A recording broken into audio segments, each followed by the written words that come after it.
கற்று தந்த வாத்தியாரை அண்ணாவி குருபவர்தான் யாரு என்று பார்த்தோமானா தென்றல் தவிழ்ந்தோடும் தென்காசி மாவட்டத்தில் குச்சால சாரல் வீசும்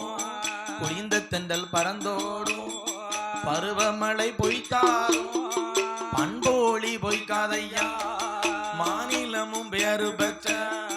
அண்ணாவி படித்தாரானா ஆடாத தெய்வங்களும் ஆடிடும் அவர் படித்தார் பேசாத தெய்வங்களும் பேசிடும் அவர் படித்தார் கல்லாக இருந்த பீடம் கண்ணுருட்டி பார்க்குமையா மண்ணாக இருந்த பீடம் மண்டையத்தான் காட்டுமையா அகிலமெல்லாம் பேரு பெற்ற மாரியம்மாள் நாமம் பெற்ற மாரியம்மாள் நாமம் பெற்ற பண்பொழி மாரியம்மாள் புலவர் பாடும்